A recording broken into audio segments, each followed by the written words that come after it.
साम्राज्य के पतन के पश्चात उत्तर भारत की राजनीति में महत्वपूर्ण भूमिका निभाने वाली शक्तियों में मौखरियों का प्रमुख स्थान था। गुप्तों की कमजोरी का लाभ उठाकर मौखरियों ने एक स्वतंत्र राज्य की स्थापना कर ली थी। उनकी शक्ति का केंद्र कन्नौज या कान्यकुब्ज था। अब से पाटलिपुत्र के स्थान पर कन्नौज ही उत्तर भारतीय राजनीति का केंद्र बन गया। 7वीं शताब्दी में मौखरियों के इतिहास का वर्णन बाण भट्ट के हर्ष चरित्र में मिलता है। मौखरी वंश का संस्थापक मुखर था। उसी के वंशज मौखरी के नाम से विख्यात हुए। मौखरियों की अनेक शाखाएं थी। मूल वंश कन्नौज में था, लेकिन इनकी शाखाएं बिहार में, गया और राजस्थान में भी थी। गया के निकट बराबर और नागार्जुनी गुफाओं से प्राप्त अभिलेखों में मौखरियों के 3 आरंभिक शासकों के नाम मिलते हैं: यज्ञवर्मा, शार्दुल वर्मा, अनंत वर्मा। ये आरंभिक शासक गुप्तों के अधीनस्थ शासक या सामंत थे। ये सभी गया मगध के निकटवर्ती क्षेत्रों पर शासन करते थे। तो वहीं कन्नौज की मूल शाखा से संबंध रखने वाले आरंभिक मौखरी शासक थे हरिवर्मा, आदित्य वर्मा तथा ईश्वर वर्मा। इनके समय में मौखरियों की शक्ति बढ़ने लगी थी।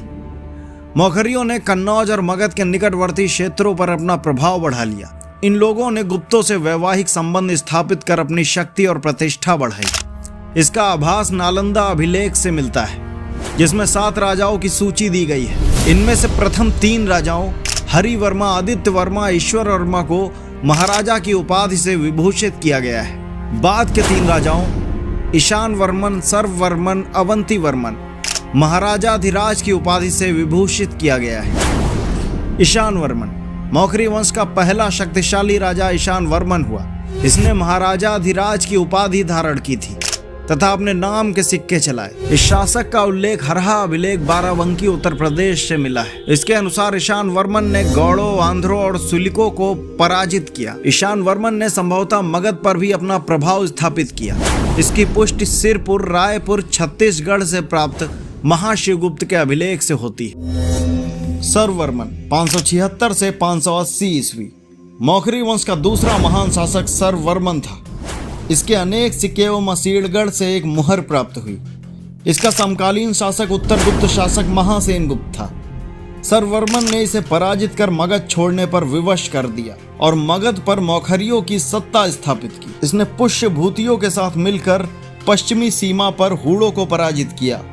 अवंती वर्मन 580 से 600 ईस्वी इसके समय मौखरियों और वर्धनों की मैत्री और अधिक प्रगाढ़ हुई। हर्षचरित से पता चलता है कि प्रभाकर वर्धन ने अपनी पुत्री राज्यश्री का विवाह अवंती वर्मन के पुत्र ग्रह वर्मन के साथ कर दिया। मौखरियों और वर्धनों के मैत्री संबंधों के कारण उत्तर भारतीय राजनीति में धानेश्वर और कन्नौज के राज्यों को सर्वाधिक शक्तिशाली बना दिया। इससे उत्तर गुप्त शासकों मालवा तथा गौड़ शासक बंगाल संगठित हो गए। इन दोनों राज्यों में मैत्री बढ़ी। इस समय 2 गुट स्पष्ट रूप से उभर कर सामने आए: मालवा के उत्तर गुप्त तथा गौड़ का शशांक और वर्धन वंश तथा मौखरी।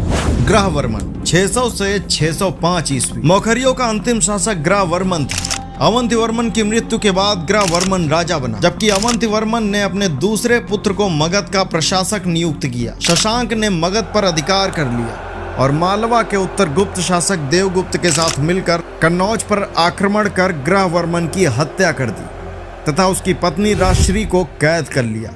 ग्रहवर्मन की हत्या के साथ ही मौखरी राजवंश का अंत हो गया। बाद में हर्षवर्धन ने वर्धन और मौखरी राज्य को एक कर कन्नौज पर शासन करना आरंभ कर दिया।